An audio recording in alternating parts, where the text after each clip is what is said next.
Hey gang, welcome back to my channel. How are you guys doing today? It is Saturday afternoon and I came into work for a while because it's quiet. So hence the reason for my different background behind me a little bit. So that's that. Going to give you a little bit of a quick Topiramate update. I did weigh myself and I'm up a couple more pounds again, which I'm not happy about. Um,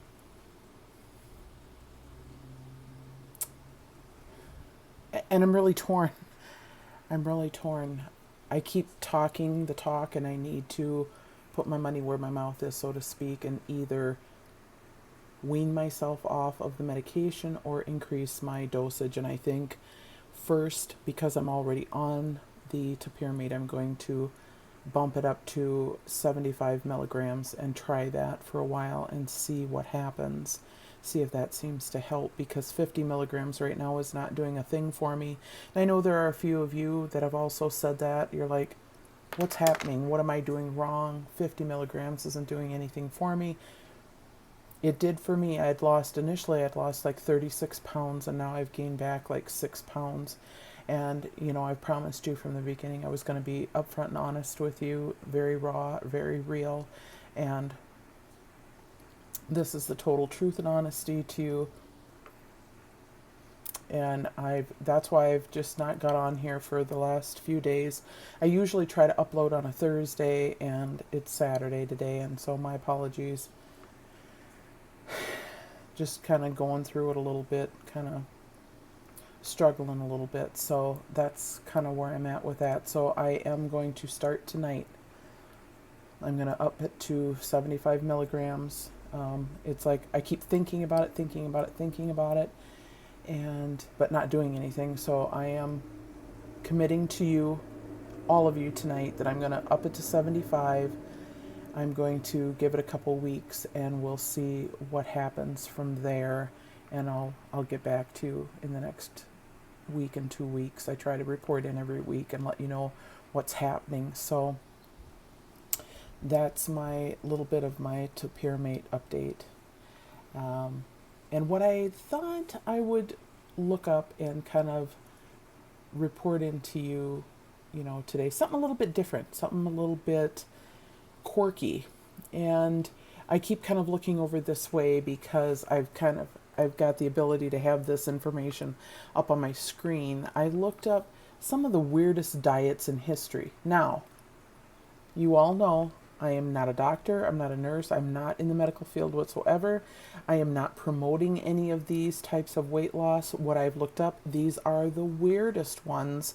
So please keep this in mind. I am in no way, shape, or form saying that you should do these at all. Please do not, because some of them are really scary as hell. So please don't do them. Okay, please don't do them. But I wanted to share them with you because I thought, we get so serious here on my channel. We get so serious, and it's like I thought, let's jazz it up just a little bit, not really wild, but let's talk about some of the weirdest diets. So I found 11 of the weirdest diets in history, and the first one is called the avoiding swamps diet. Raise your hand down in the comments if you've ever heard of this one. I know most of these were new to me. So it says, I'm going to read you just a little excerpt here. Ever feel heavier near the swamp? It's not in your head. In 1727, Thomas Short observed that fat people live near swamps. His written work entitled The Causes and Effect of Corpulence, which is the state of being fat, introduced the only logical weight loss tip he could deduce: move away from the swamp. I don't live near the swamp, folks. Just saying. Okay, the next one is the tapeworm diet. This is so disgusting. Oh my gosh. The tapeworm diet. Why waste your time planning healthy meals when you can infect your body with the ravenous parasites? At the turn of the 20th century, tapeworms were sold in pill form for diet purposes.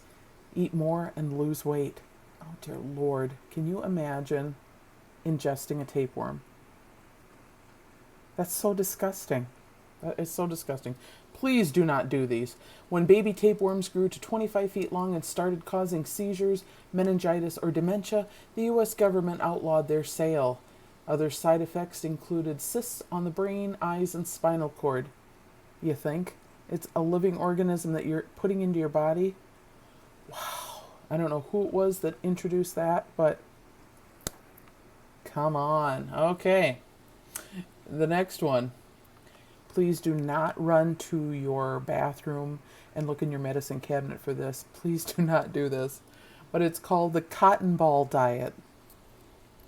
Feel hungry? Pop a cotton ball. There's 0 calories and they taste great. If you like the taste of nothing, at least they're bite-sized. I would rather eat, what are they?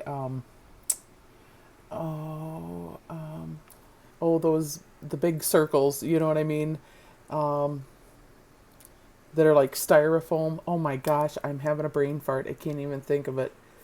Oh, comment down below. I'm having a brain fart. It may come to me before the end of the video. I've eaten a lot of those too. I'm just having a brain fart. Okay, the next one is called the slimming soap diet. In the 1930s, if you couldn't melt your fat, you could always wash it away with soap products like Fat Oh No or Fat Off. Scrub hard because they'd turn out to be hand soaps. Oh my gosh, like you could take a soap to wash your fat away. The cigarette diet. In the 1920s, people who were hungry were encouraged to grab a cigarette instead. Doctors prescribed it. Too much food may kill you, but cigarettes would only give you lung cancer.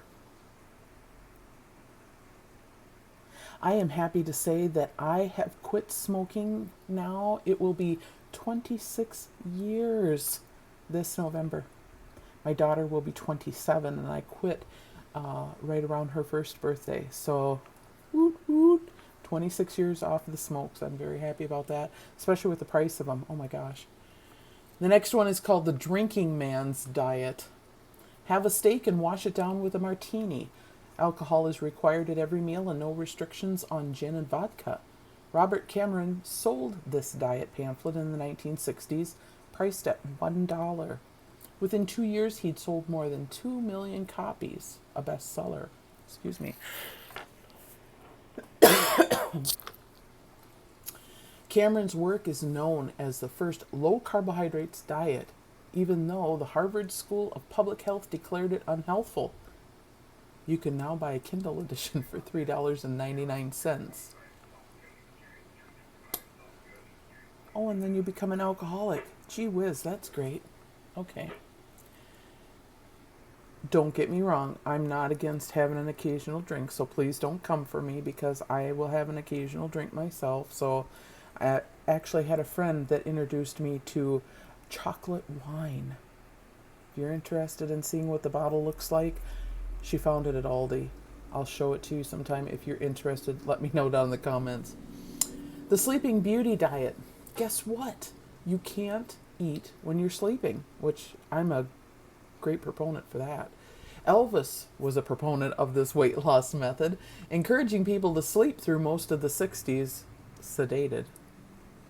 Maybe not sedated, but at least when you're sleeping you can't be eating, so but you do need to live your life. The vinegar diet. Lord Byron was accused of anorexia and bulimia, but that didn't stop him from popularizing the vinegar diet in the 1820s. His basic idea: drink plenty of vinegar daily, plus 1 cup of tea and 1 raw egg. Side effects include vomiting and diarrhea. That's sure to get you to lose weight. The Graham diet. In 1830, Sylvester Graham was a Presbyterian minister and an early vegetarian who believed people were fat because they had too much sex. Really? Although this diet of abstinence and veggies didn't last long, he's known today as the father of graham crackers. He believed that people were fat because they had too much sex. Sex is great exercise, folks. Sex burns calories. How could you be fat by having too much sex? That's a head scratcher. The vision diet. The color blue is supposed to suppress the appetite. So, if you want to eat less, wear blue glasses everywhere. Just think of your life as one long 3D movie. I've never tried that. I never thought about that. Maybe eating off of blue plates would help? I don't know.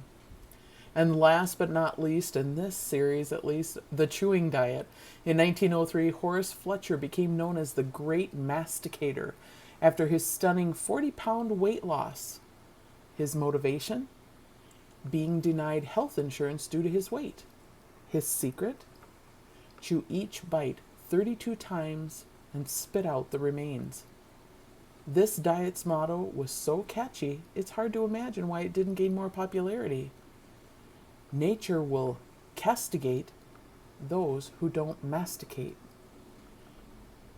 And yes, I have to admit, I had to look up the word castigate, and I went, what does that mean? Reprimand someone severely. Nature will castigate those who don't masticate. And masticate, for those of you who don't know, is just chewing your food. So anyway, those are the 11 weirdest diets in history that I found on Google. I thought that was quite interesting. None of which I am going to do other than maybe the sleep one. I like the idea of that. I like sleep. That works for me. While I'm sleeping, I'm not eating. That's a good thing. So anyway, and I know that for myself, if I had all the money back for all of the weight loss programs that I've been on in my life, I would have quite a bit of money. But I try not to beat myself up over that, because I look at it as, at least I was trying. My ex-husband always would give me a hard time about it, even though I was trying. He would say to me sarcastic comments like, well, I bet Richard Simmons is having steak tonight, because I had purchased his deal meal and things like that.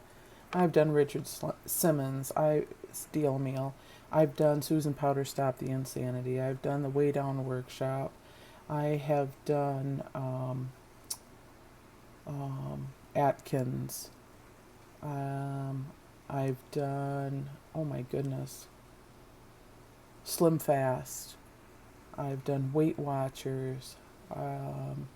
I've tried anorexia when I was a teenager. Just the list goes on and on and on, and I know that there are some that I've left out. I mean, I'm up to 7 already, and I know that I don't have all of them inclusive on that list. So, if you're anything like me at all, you've probably tried several of those and maybe some others too. And we're just always trying to find that one right thing, and we'll get there. We will get there. And I know it's hard. Nobody knows any more than me. This girl has been overweight since I was a child. I don't understand it. My siblings were all thin. They were naturally thin. And then there was me, who was not. I don't get it, but we just press on, press forward, and we just continue to fight the good fight. We stick together. We come here collectively as our YouTube family, and we support one another. And just know that if you need anything, if you need to talk, comment down below, or you can go to my Instagram and DM me if you've got any questions or you just want to talk, that's perfectly fine. We're here for one another. And so with that, I am going to close and finish doing some cleaning around here and get my day completed. But I pray that you are healthy, that you are happy, that you are safe. And I pray that you have peace in your life. Until we meet again, my friends, have a fantastic weekend. Have a fantastic 4th of July this coming week. Say a few extra prayers for those who have been deployed, for those families of those people who have been deployed, for those who have been lost during deployment, for those who have come home from deployment and who are fighting with PTSD. We thank you for your service, families and military people alike. We pray for you, we love you, and we honor you and cherish you for all that you have done to keep our country safe from harm. I'll catch you on the flip side. Bye, guys.